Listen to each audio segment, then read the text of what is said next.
Hi, the only person you are destined to become is the person you decide to be. The person you decide to be. Today is 17th of December 2020. Let us have a quick discussion of all these important articles. Gwalior city है, मध्य प्रदेश में है। ये Chambal river के bank पर situated है।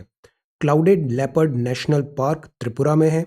लक्षद्वीप वो union territory है जो 100% ऑर्गेनिक बन गया है। Dharma decoding the epics for a meaningful life, ये बुक के ऑथर हैं Amish Tripathi and Bhavna Roy. State animal of Andaman and Nicobar है डुगोंग, ये फेवरेट है यूपीएससी का डुगोंग। लाइट बल्ब का इन्वेंशन किया था थॉमस एडिसन ने। So these are answers of yesterday's question. आज के सवाल हैं, international day of yoga is observed on which day, किस दिन पे इंटरनेशनल डे ऑफ योगा हम ऑब्जर्व करते हैं। किश्तवाड़ नेशनल पार्क किस राज्य में स्थित है। धौलाधर वाइल्ड लाइफ सेंचुरी किस स्टेट में लोकेटेड है। Presidential years, the presidential years which was seen in the news recently, ये एक मेमोयर है of which Indian president.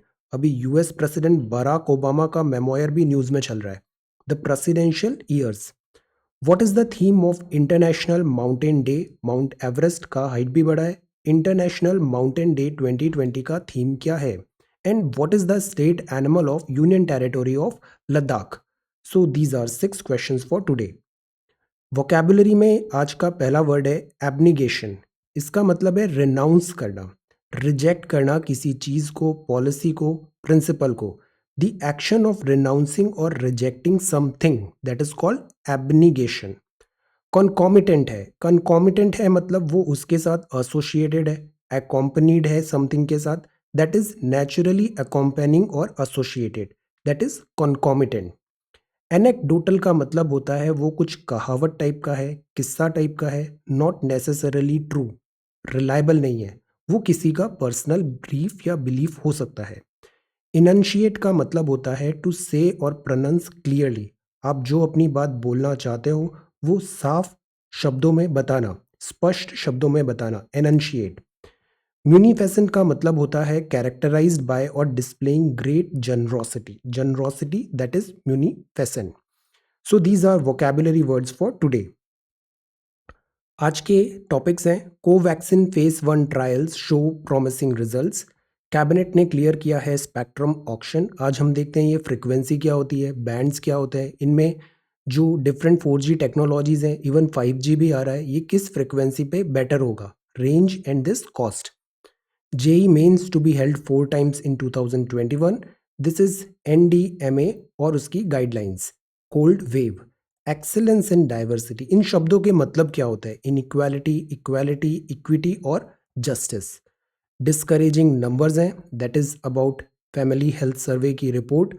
Protocol of deference, ये डेफरेंस क्या होता है, जुडिशरी में ये वर्ड बहुत यूज हो रहा है, डेफरेंस प्लेनली इंजूरियस है ये। प्राइवेसी एक फंडामेंटल राइट है। The many challenges of WTO, the long road to food security and human development index. अभी ह्यूमन ज्योग्राफी बुक में पढ़ा ज्योग्राफी, अब एक नया उसमें कॉन्सेप्ट आ गया है PHDI, planetary pressure adjusted HDI। और ये कोस्टल स्टेट्स हैं, कोस्टल प्लेन्स हैं इंडिया के मैपिंग में। So we are going to talk about all these important articles in next about 35 to 40 minutes.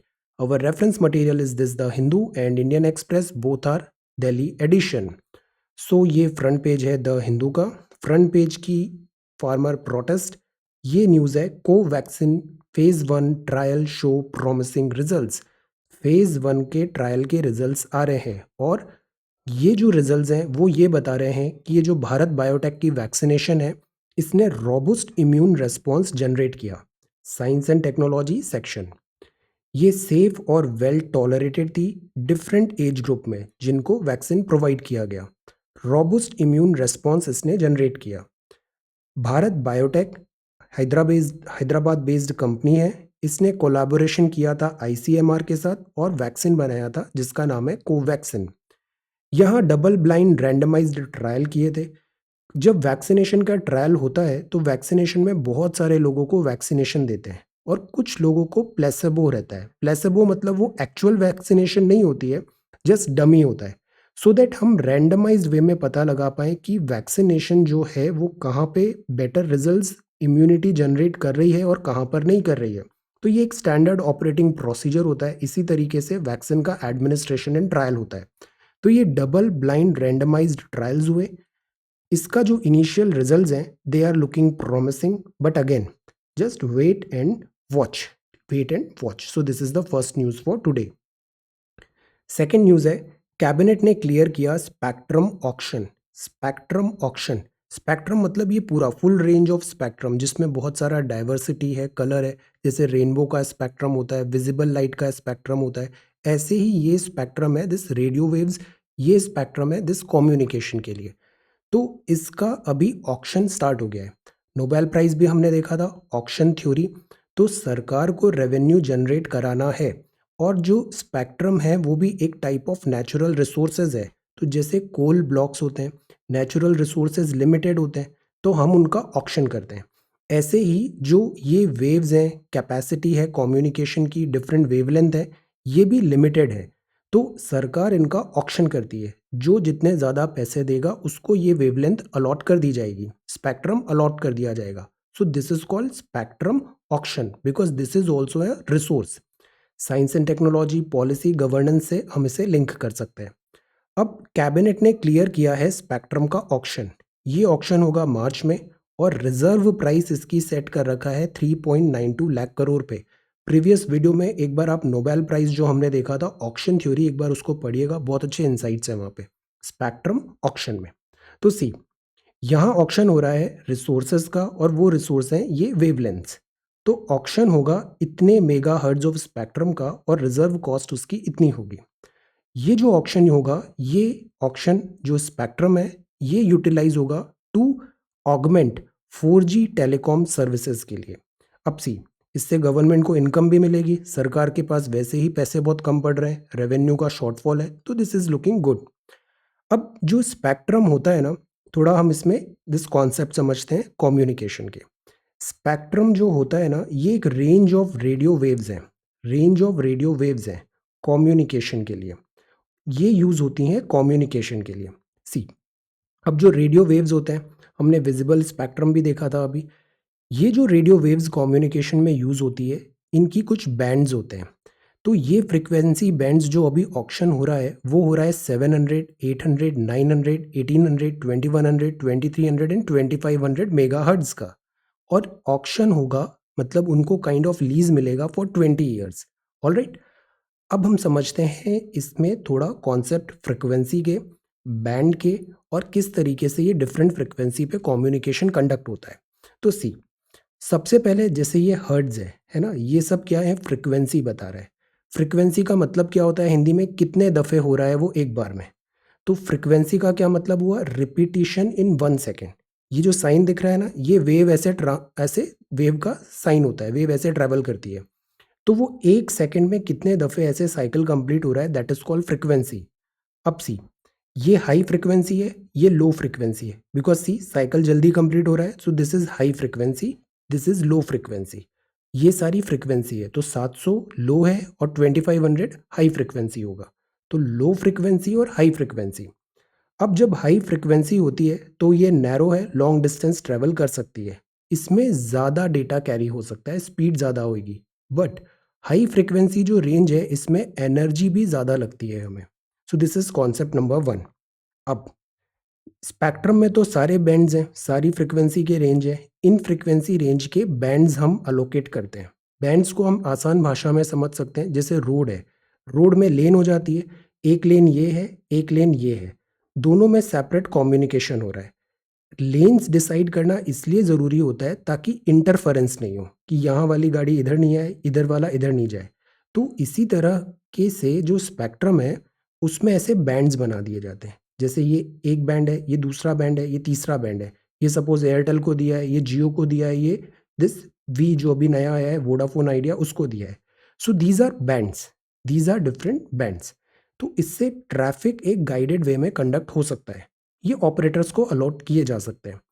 तो द होल आइडिया इज कि जो हमारे पास इतना पूरा एक विंडो है, इस विंडो को अलग अलग पार्ट में ऐसे डिवाइड कर देना, और इस पार्ट को अलग अलग ऑपरेटर्स को देना, सो दैट वो ऑपरेटर इस बैंड को खरीदेंगे और इस बैंड को से 20 साल के लिए खरीदा और फिर वो अपने अपने अलग अलग सब्सक्राइबर को यहाँ पे कम्युनिकेशन इस बैंड के थ्रू करवाएंगे। तो what is this? This is how this Jio, Vodafone, VI network ये सब वर्क करते हैं। बैंड परचेज करते हैं ऑक्ट्रम से, स्पेक्ट्रम ऑक्शन से, और उससे अपने जो कंज्यूमर्स हैं उनको कम्युनिकेशन कंडक्ट करवाते हैं। तो ये हुआ स्पेक्ट्रम, ये हुए बैंड्स। तो बैंड्स में गाइडेड ट्रैफिक अलाउ हो रहा है। अब इसमें रेंज तो बहुत वैरिड है, जैसे 700 से 2500 मेगाहर्ट्ज तक किया है। तो ये पता लगाया गया एक्सपेरिमेंट्स में कि जो टेलीकॉम सेक्टर है वो यूज़ करेगा 800 टू 23 मेगाहर्ट्ज। आइडियली जनरली इस रेंज में टेलीकॉम कम्युनिकेशन कंडक्ट किया जाता है। तो दिस इज़ अ पार्ट, ये भी हमने अपने प्रेफरेंसेस से कर दिया कि कहाँ पे हमें बेटर सुटेबिलिटी हो रही है। सिमिलरली जैसे वाईफाई यूज़ करते हैं, ब्लूटूथ यूज़ करते हैं, इसका रेंज अलग हो सकता है। जैसे 2.5 टू 5 गीगाहर्ट्ज़, अभी जियो फाई के नए राउटर्स आ रहे हैं, वो 2.5 गीगाहर्ट्ज़, 5 गीगाहर्ट्ज़ उसमें वाईफाई होता है। तो दिस इज़ थिंग कि ये एक ऐसे अलोकेशन बैंड हो गया है। अब तो ये तो हुआ बैंड, स्पेक्ट्रम हुआ। एक और कॉन्सेप्ट्स होते हैं, वो होते हैं जैसे जीसीएम और डब्ल्यूसीडीएमए टेक्नोलॉजी हुआ, लॉन्ग टर्म इवोल्यूशन एलटी हुआ। तो these are different standard, speed के हिसाब से ये टेक्नोलॉजी के हिसाब से पॉसिबल है। अब तो एक तो चीज़ हुआ, ये बैंड डिसाइड किया। सेकंड जो चीज़ होता है वो होता है ज्योग्राफी। तो पूरे इंडिया को ऐसे 22 सर्कल्स में डिवाइड किया है और इन सर्कल्स का भी लाइसेंस होता है। तो जैसे जियो को ऑपरेट करना है तो एक तो उसे सर्कल का लाइसेंस लेना पड़ेगा, फिर उसको स्पेक्ट्रम परचेज करना पड़ेगा, और फिर जियो इतने रिसोर्सेज खरीदने के बाद हमको अपना नेटवर्क देगा और हम उसके नेटवर्क के through calling and data use कर पाएंगे और वो हमसे पैसे लेगा। और उस पैसे से जियो अपना जो ऑक्शन से पैसे, ऑक्शन के पैसे सरकार को दिए उसकी भरपाई करेगा। इस तरीके से ये पूरा इकोनॉमिक्स चलता है। अब फ्रीक्वेंसी में भी ऐसा होता है कि जैसे 4G है, 4G की स्पीड ज़्यादा होती है। तो यूजुअली जो लोअर फ्रिक्वेंसीज होती है ना, जैसे 800 मेगाहर्ट्ज़ का है या फिर 1100 मेगाहर्ट्ज़ का है, 900 लोअर फ्रिक्वेंसी होती है, वहाँ पे लेस पावर यूज़ होता है। लोअर फ्रिक्वेंसी ट्रैवल फर्दर, और यहाँ लोअर फ्रिक्वेंसी के जो बैंड्स होते हैं उसमें डिस्टर्बेंसेस भी नहीं होता है। बेटर कवरेज आता है इनसाइड बिल्डिंग, घर के अंदर भी वो इजीली पैनेट्रेट करके ऐसे लोअर फ्रिक्वेंसी वाली आ जाती है। फ्रिक्वेंसी और वेवलेंथ में इनवर्स रिलेशन होता है, फ्रिक्वेंसी ज़्यादा है तो वेवलेंथ कम होगी। सो this is the thing lower frequency में। तो हमें स्पीड भी चाहिए और रेंज भी चाहिए, तो इसलिए 1800 मेगाहर्ट्ज़ जो होता है that is called sweet spot for this 4G। This is lower frequency. तो सरकार ने यहाँ पे जो काम किया है वो किया है, स्पेक्ट्रम ऑक्शन क्लियर किया है। स्पेक्ट्रम ऑक्शन में इस सारे मेगाहर्ट्ज़ के जो स्पेक्ट्रम है उसको इस फ्रिक्वेंसी के सरकार ऑक्शन करेगी, और ये स्पेक्ट्रम जब अवेलेबल होगा तो इससे ओवरऑल नेटवर्क बूस्ट होगा। So this is still about this 4G cabinet clear spectrum auction. Alright, अब जो नेक्स्ट न्यूज़ है that is about this JEE. JEE means to be held 4 times in 2021. This is logically good decision. JEE means to be held 4 times in 2021. Prelims में हमें क्या अक्सर जो सबसे बड़ी शिकायत ये होती है कि आप 2 घंटे का टेस्ट ले रहे हो, 100 क्वेश्चन पूछ रहे हो, 100 क्वेश्चन भी वो रैंडमाइज्ड क्वेश्चन होते हैं। वो रैंडमाइज्ड क्वेश्चन किसी एक सेक्शन को हो सकता है प्रेफर करे, पॉलिटी ज़्यादा आ गया, ज्योग्राफी, करंट अफेयर, इकोनॉमिक्स कुछ ज़्यादा आ गया, किसी स्टूडेंट के फेवर का आ गया, किसी स्टूडेंट के फेवर का नहीं आया। So there is lot of uncertainty. तभी आप देखना प्रीलिम्स में बहुत सारे जेन्युइन जो कैंडिडेट्स होते हैं जो डिज़र्व करते हैं सिलेक्शन कराना, उनका नहीं हो पाता। क्योंकि कई बार ये हुआ है कि वो हो सकता है आपका ऑफ डे हो, 2 घंटे में टेस्ट करना is a very big thing. Mains में तो फिर भी इतने सारे टेस्ट होते हैं, रिकवर होने का टाइम लगता है। प्रीलिम्स में आपका 15 मिनट भी ऑफ डे हो गया तो you are out of game. So this is a good thing. अब ये जो एग्ज़ाम्स होंगे ये फरवरी, मार्च, अप्रैल, मई 2021 में होगा। मल्टीपल अपॉर्चुनिटी मिलेगी कैंडिडेट को टू इम्प्रूव देयर स्कोर्स, और जो उनका बेस्ट अटेम्प्ट होगा वो काउंट किया जाएगा। नेशनल टेस्टिंग एजेंसी इसको कंडक्ट कराएगी। तो सरकार अगेन इस डायरेक्शन में मूव कर रही है। लेट अस सी इसके रिजल्ट्स क्या आते हैं। This is beating the chill. Beating the chill, see biting cold, बड़ा ठंड पड़ रहा है अभी, दिल्ली में बहुत ठंड है। Tourist riding a snow scooter in Sonmarg. Sonmarg एक टूरिस्ट डेस्टिनेशन भी है। कहाँ पर है? कश्मीर वैली में। सीजन्स लोवेस्ट टेम्परेचर यहाँ पे अभी रिकॉर्ड किया गया है. So this is beating the chill. और आज का सवाल है, prepare a note on guidelines of battling cold wave disaster.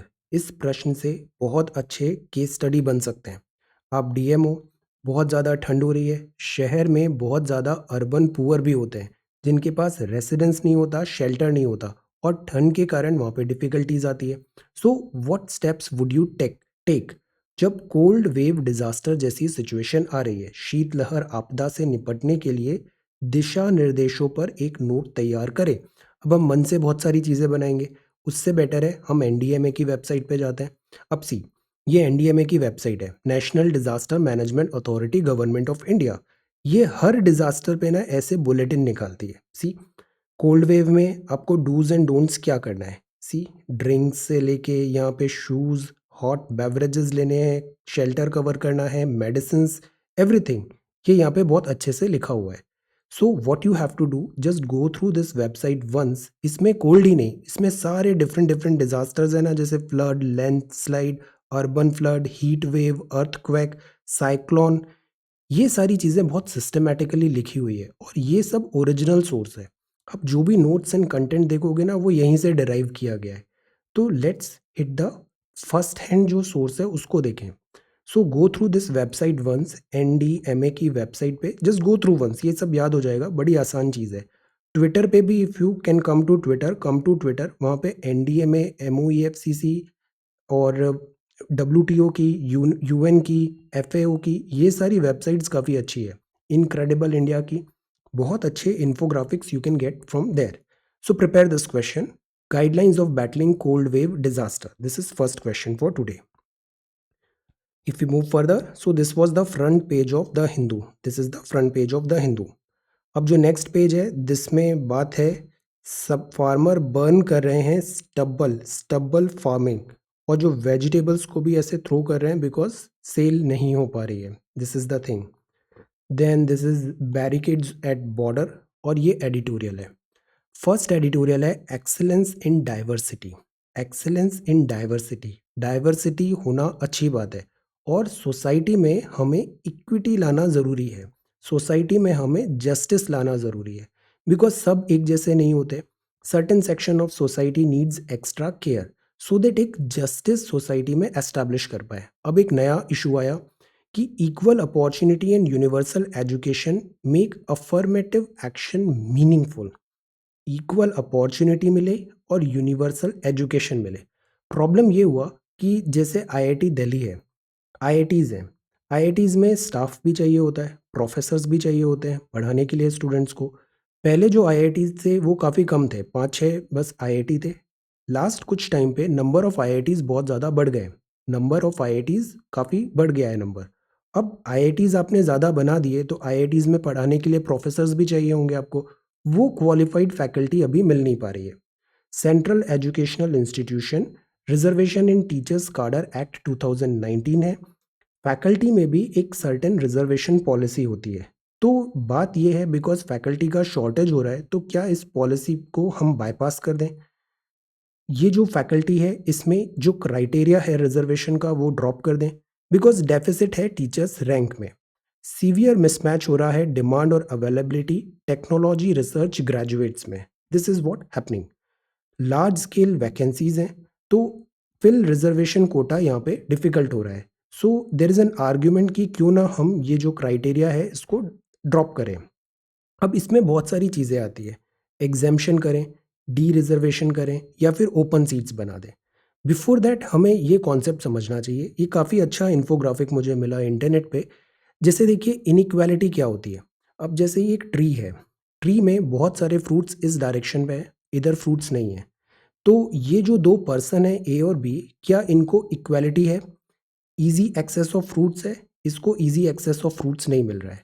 तो ये क्या हुआ? इनइक्वालिटी हुआ, unequal access to opportunity. Inequality का मतलब क्या होता है? अनइक्वल एक्सेस है, इसको इजीली एक्सेस है और बी को एक्सेस नहीं मिल रहा है, तो दिस इज इनइक्वालिटी. इक्वालिटी क्या होती है? इक्वालिटी मतलब आपने सबको बराबर बराबर सपोर्ट दे दिया, एक कॉमन चीज सबको दे दिया, इसका लैडर भी इतना बड़ा है, इसका लैडर भी इतना बड़ा है, कॉमन कर दिया. Evenly distributed tools and assistance. But ये जो ट्री था, स्ट्रक्चर था, वो टिल्टेड इस साइड था। तो क्या इस इक्वालिटी से प्रॉब्लम सॉल्व हुआ? नो, इक्वालिटी से प्रॉब्लम सॉल्व नहीं हुआ। तो दैट इज वाई हम कॉन्सेप्ट लेके आते हैं इक्विटी के। बिकॉज यहाँ लेस नंबर ऑफ फ्रूट्स हैं तो इसको ज़्यादा एडेड एडवांटेज मिला और इसको थोड़ा कम मिला, सो दैट जो एंड रिजल्ट है वो इक्वली डिस्ट्रीब्यूट हो पाए। कस्टम टूल्स बनाए जो आइडेंटिफाई करे, एड्रेस करे इनइक्वालिटी को। बिकॉज इन दी एंड हम क्या चाहते थे? इक्वल एक्सेस ऑफ फ्रूट्स मिले एवरी सेक्शन ऑफ सोसाइटी को। So we try to do this equity. But equity भी क्या लॉन्ग टर्म सॉल्यूशन हो सकता है? नो। लॉन्ग टर्म सॉल्यूशन होगा जस्टिस। जस्टिस का मतलब कि ये जो ट्री है, ये ट्री डिस्टॉर्टेड था, इस ट्री को करेक्ट करें, फिक्स करें सिस्टम को, जो सिस्टम में कमियां थी उसको दूर करें, ताकि इक्वल एक्सेस मिले टूल्स एंड अपॉर्चुनिटी का। तो एंड रिजल्ट ये होना चाहिए। Government must aim for progressive redistribution. Constitution में अभी आप देखना आर्टिकल 39B क्या है और आर्टिकल 39C क्या है। ओके, प्रोग्रेसिव रीडिस्ट्रीब्यूशन हो, विच policy should actively expand equal opportunity starting with a strong liberal public school system. तो यहाँ बैकड्रॉप तो इसका है एक्सेलेंस इन डाइवर्सिटी की, क्वालिफाइड फैकल्टी हम कैसे लेके आए, इसमें क्या प्रोविजंस हो। हमारे कंसर्न में हमें ये कॉन्सेप्ट्स भी पता होने चाहिए, इनइक्वालिटी, इक्वालिटी, इक्विटी और justice. Okay, so this is about excellence in diversity. अब जो सेकेंड एडिटोरियल है, this editorial is about discouraging numbers. ये न्यूज़ हम कॉन्टिन्यूसली फॉलो कर रहे हैं।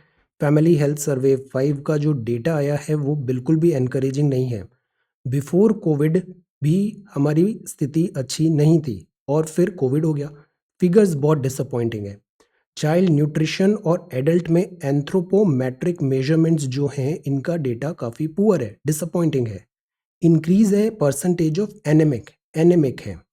वेस्टेड है, वेस्टेड मतलब लो वेट फॉर हाइट है, हाइट हो गया है बट वजन नहीं बढ़ रहा है बच्चों का। So these are the problem. तो अर्ली डेटा जो NFHS 5 है वो बता रहा है कि डिक्लाइन हुआ है एंथ्रोपोमेट्रिक न्यूट्रिशन इंडिकेटर का। ये बहुत इंपॉर्टेंट टॉपिक है, आने वाले हर एग्जाम में, मेंस में भी this is going to come. Because ये सोसाइटी से आता है, सोशोलॉजी से आता है, गवर्नेंस से भी आता है, science and technology, ethics, everywhere ये टॉपिक फिट हो सकता है। इन एक्सेस टू, अच्छा, अब NFHS का जो डेटा है उसने ये कुछ चीज़ें तो बताया कि डिसअपॉइंटिंग है। चाइल्ड स्टंटिंग है, मतलब हाइट नहीं बढ़ रही बच्चे की। तो वो भी कुछ मिक्स्ड रिजल्ट्स ही मिले हैं। कुछ स्टेट्स हैं इंडिया में जिन्होंने अच्छा किया है, कुछ स्टेट्स हैं जहाँ पे अच्छा नहीं हुआ है। बट ये अर्ली डेटा है तो अभी हम इस पे फाइनल कुछ से नहीं कहेंगे। लेट्स वेट, अभी हम केवल ट्रेंड पे फोकस करते हैं, इंडिकेटर्स पे फोकस करते हैं। तो चाइल्ड स्टंटिंग जो है उसमें मिक्स्ड रिजल्ट्स हैं। एक्सेस टू सैनिटेशन, अब ये जो कीवर्ड्स है ना ये आंसर में दिखने चाहिए। एक्सेस टू सैनिटेशन, ये बहुत बेसिक बेसिक चीज़ें हैं लाइफ की जो प्रोवाइड कराना ज़रूरी है एक कंप्लीट ओवरऑल डेवलपमेंट के लिए। क्लीन कुकिंग फ्यूल्स, अब जहाँ पे क्लीन कुकिंग फ्यूल है उसमें सरकार की एक बहुत अच्छी योजना है, उस योजना का नाम बताइए। Cooking fuel, LPG cylinder. तो ये चीज़ें ना बहुत बेयर मिनिमम है जो हमें प्रोवाइड कराना है। सेकेंड, डेटा में और भी कुछ इंडिकेटर्स, पिलर्स आए, जैसे कि विमेन वेलबींग का। बिकॉज चाइल्ड माल न्यूट्रिशन होता है उसका प्राइमरी रीज़न ये होता है कि mother is mall nourished.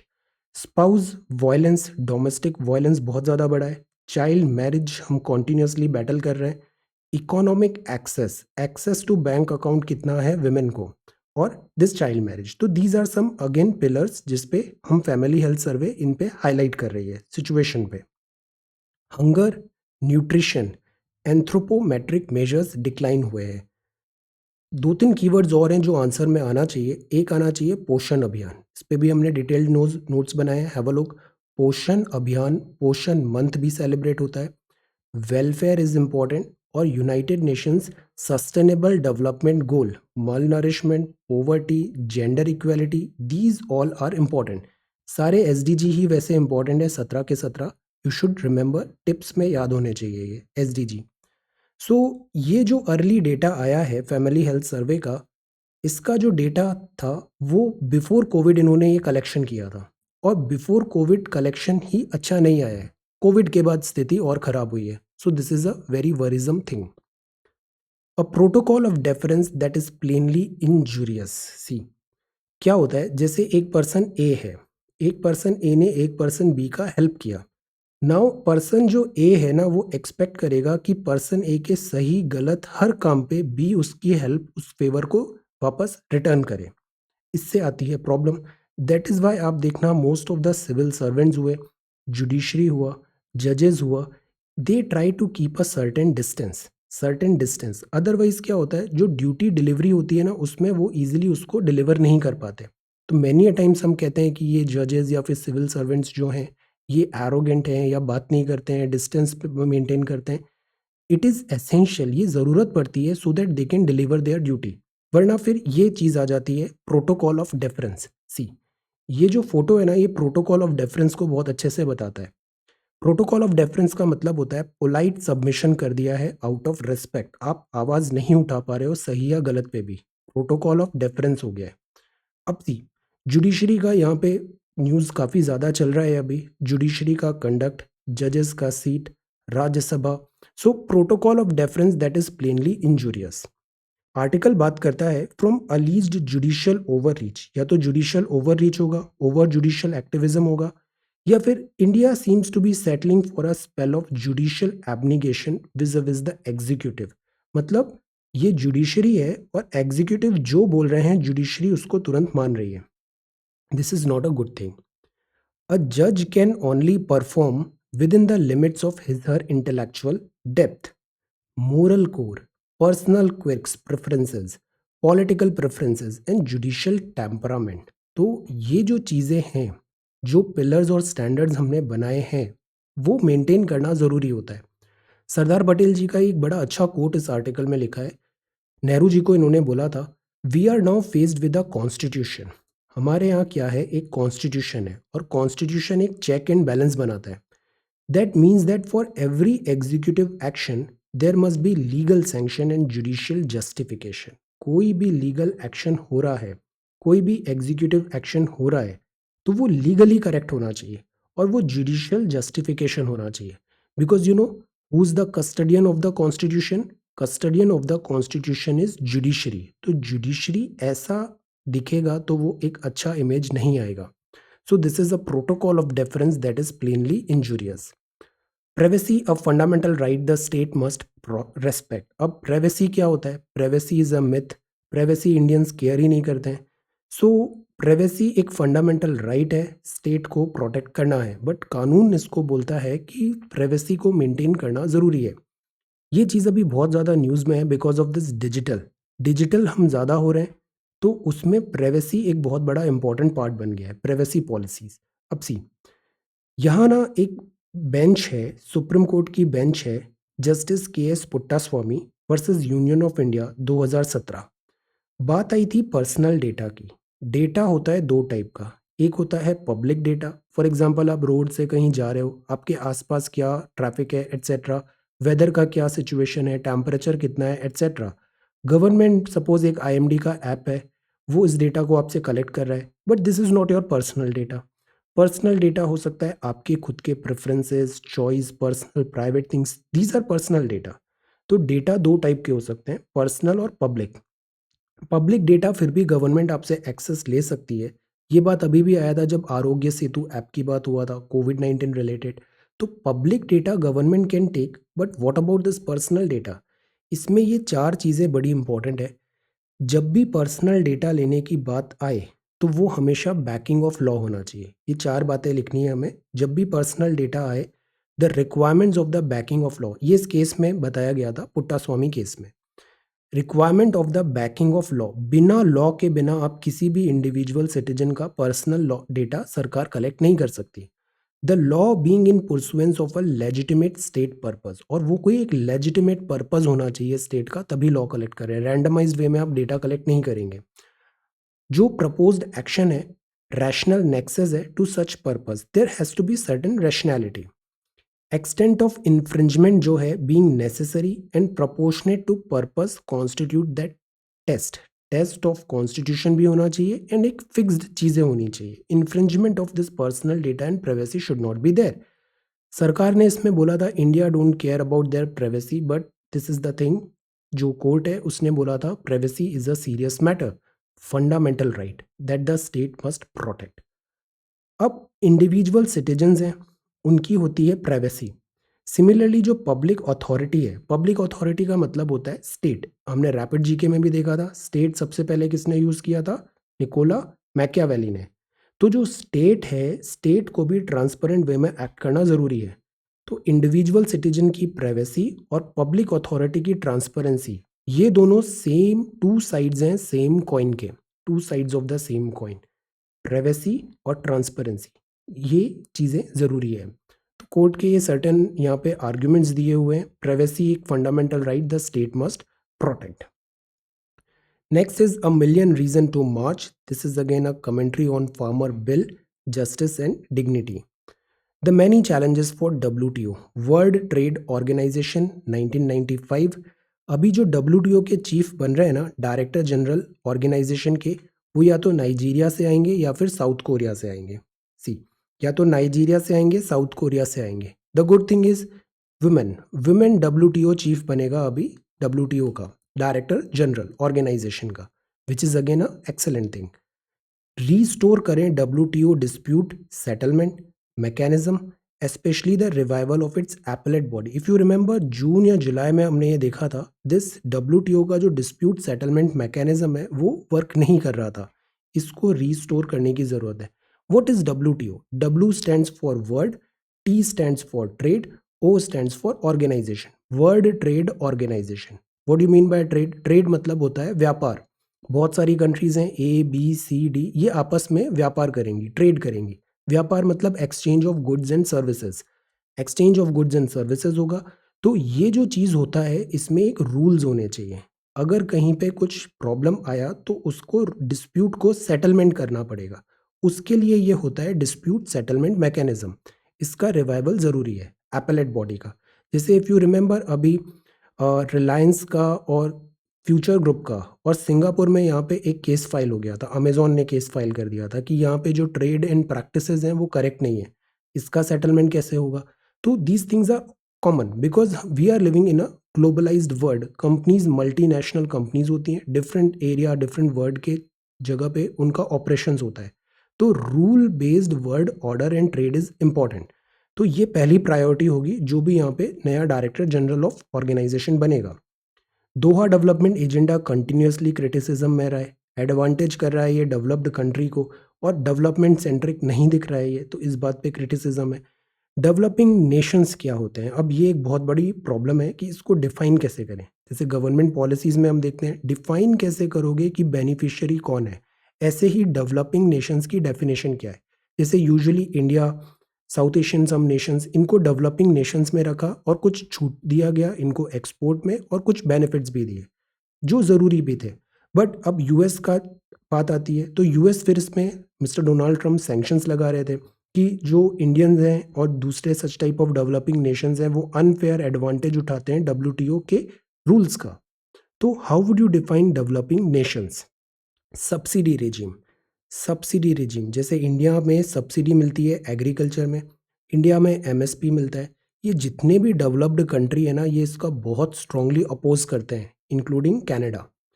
Consensus based decision making ज़रूरी होता है, कंसेंसस म्यूचुअली अग्रीएबल टर्म में। ये हम क्या देख रहे हैं? ये हम चैलेंजेस देख रहे हैं जो WTO के नए दिस चीफ को फेस करना पड़ेगा इमीडिएटली। पैंडेमिक एक नया इशू आ गया। पहले ग्लोबलाइजेशन वर्ड चल रहा था, अभी कुछ टाइम से डी ग्लोबलाइजेशन हो रहा है। जैसे इंडिया में इसको डी ग्लोबलाइजेशन तो नहीं कहेंगे, बट सेल्फ रिलायंट पे हम एम्फेसाइज कर रहे हैं। Similar is the trend in UK और चाइना और USA। रीजनल ब्लॉक्स बन रहे हैं।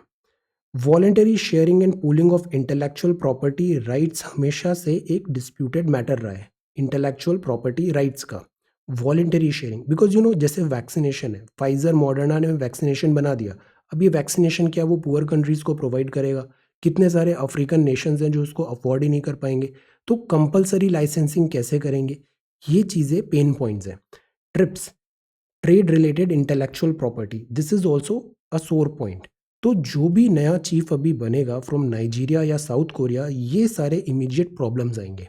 WTO, बिकॉज ऐसा भी कहा जा रहा है कि WTO अपना रेलेवेंस खोता जा रहा है, world trade organisation. So these are the many challenges for WTO।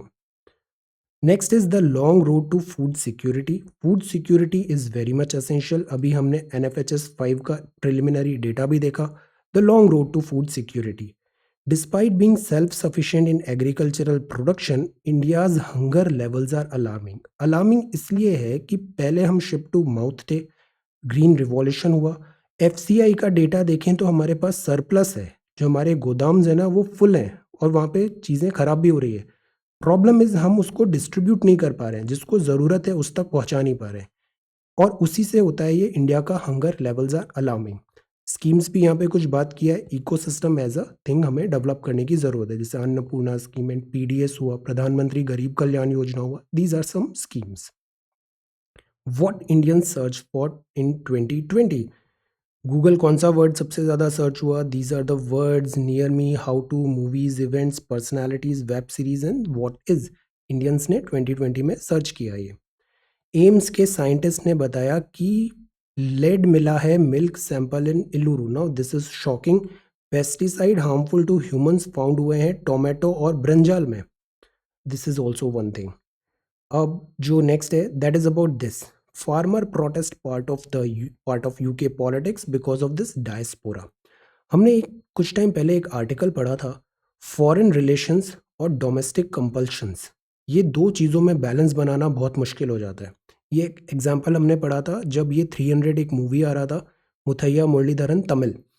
तो फॉरेन रिलेशंस जो होते हैं ना, उसमें आर्टिकल में ये लिखा था फॉरेन रिलेशंस इंडिपेंडेंट होना चाहिए. वो ना बहुत ज़्यादा कॉम्प्रोमाइज़ नहीं होना चाहिए because of this domestic politics, जैसे कनाडा में होता है. तो सिमिलरली यूके में भी यही हो रहा है. Farmer protest part of the UK politics because of diaspora. यहाँ पे डायस्पोरा मतलब वहाँ पे कितने सेक्शन ऑफ पीपल यहाँ हैं. We are not talking about this protest is right और wrong. We are just commenting कि जो इंटरनेशनल रिलेशंस हैं उसमें domestic politics, domestic diaspora people country के IR को, फॉरेन रिलेशंस को बहुत ज़्यादा डिक्टेट करते हैं. कुछ दिन पहले हमने सॉफ्ट पावर भी देखा था. सॉफ्ट पावर एक आर्टिकल भी टेलीग्राम पे शेयर किया था, काफ़ी अच्छा था वो. This is also one point. Diaspora, जैसे US में इलेक्शन हुआ तो वहाँ पे जो इंडियन डायस्पोरा है उसको कनेक्ट करने के लिए भी वहाँ पे प्रोग्राम्स हुए. UK में इलेक्शन हुआ, वहाँ पे इंडियन डायस्पोरा. तो diaspora is also one thing जो फैक्टर डिटरमाइन करता है फॉरेन रिलेशंस को, और ये ट्रेंड बहुत देखने को मिल रहा है आजकल. This is banks haven't shown apathy says RBI.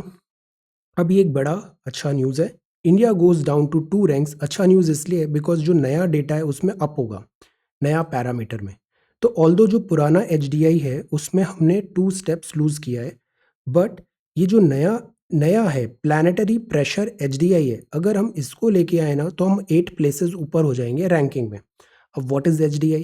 HDI मतलब NCERT human geography. See this is the reason I am taking so much pain in completing NCERT, because एक बार NCERT कंप्लीट हो गया ना, और NCERT हम इसलिए ले रहे हैं because it is a free resource.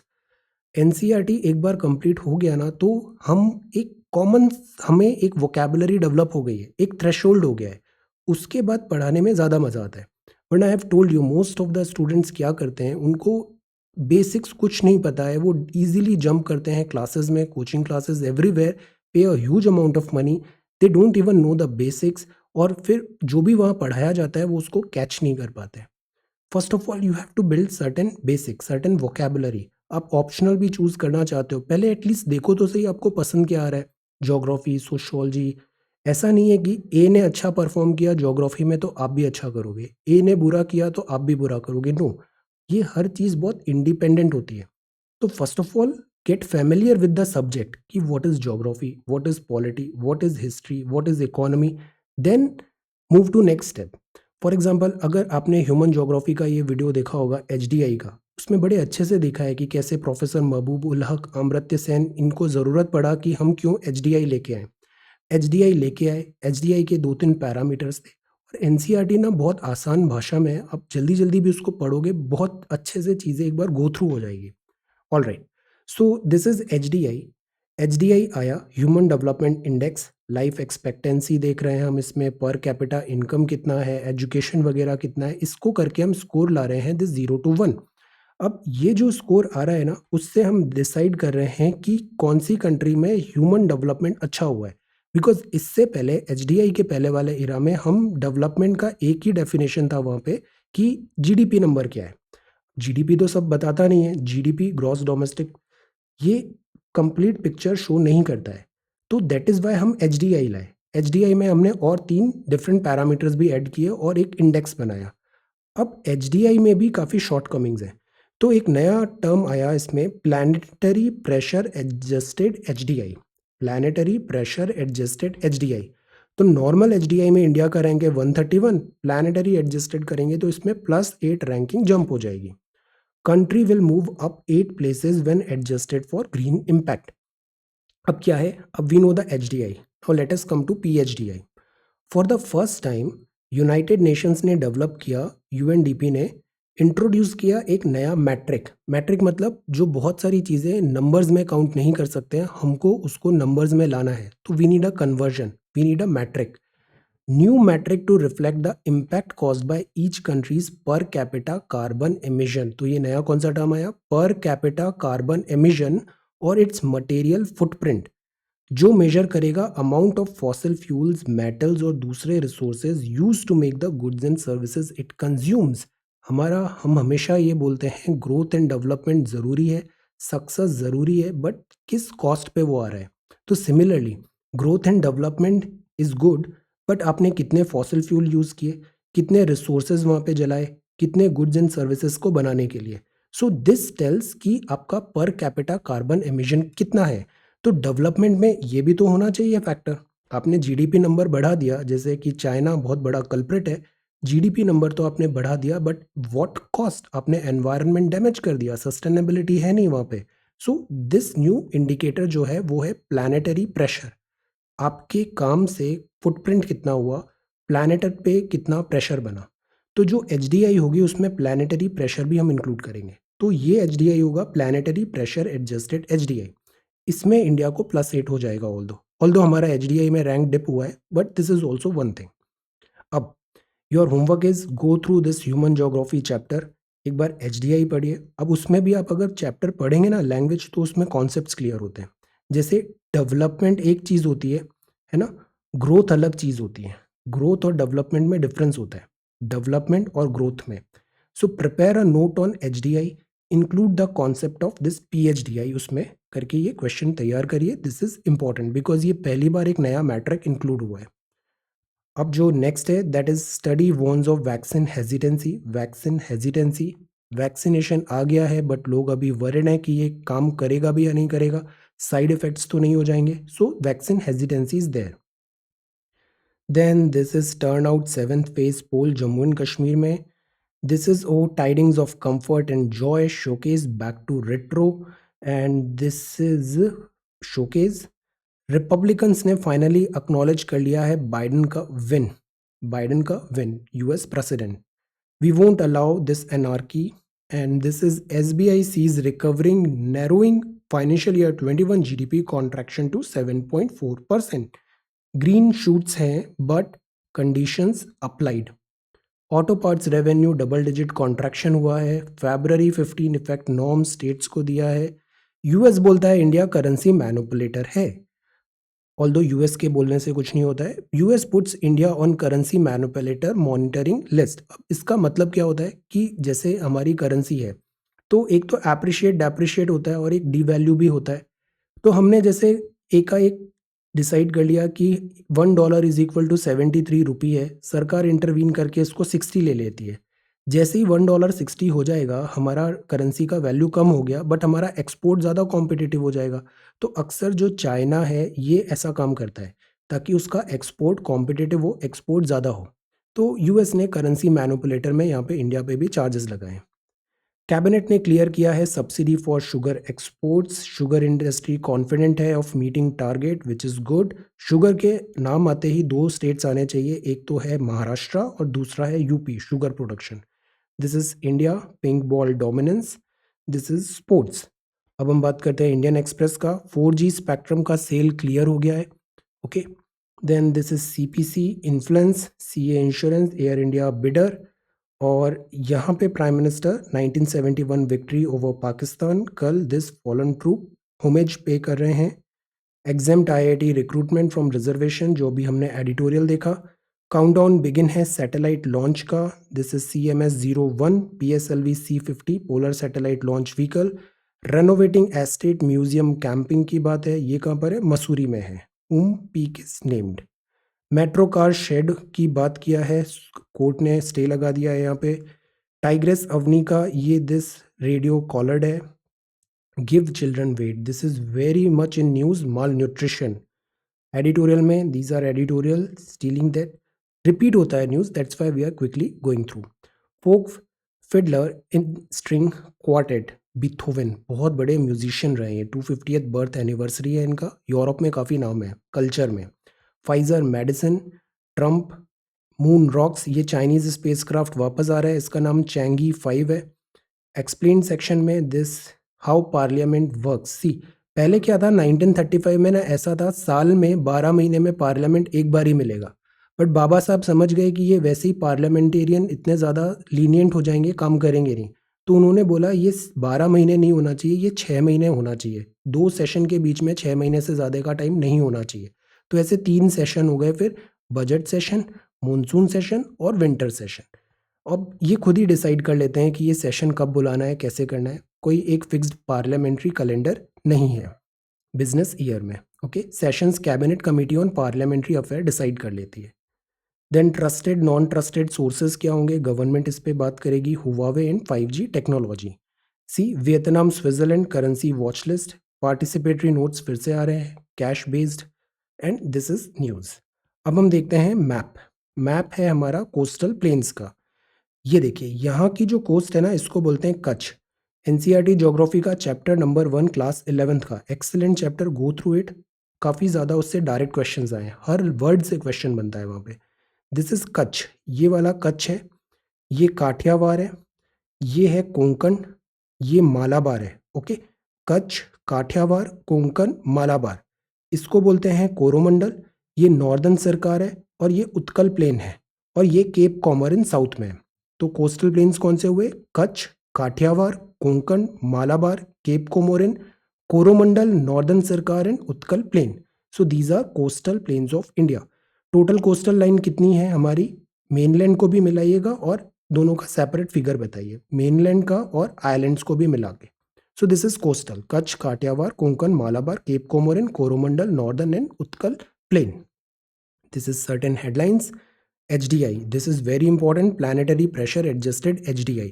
Challenges for WTO, privacy, protocol of deference, discouraging number, इनके कॉन्सेप्ट्स पता होने चाहिए। दिस इज, आज एक ये वेबसाइट देखिएगा, डिजास्टर मैनेजमेंट, जेई, और ये कॉन्सेप्ट था स्पेक्ट्रम ऑक्शन का, Covaxin phase 1 trial. So this is 17th of December 2020. Thank you so much for watching this video. Take care, study well and be safe.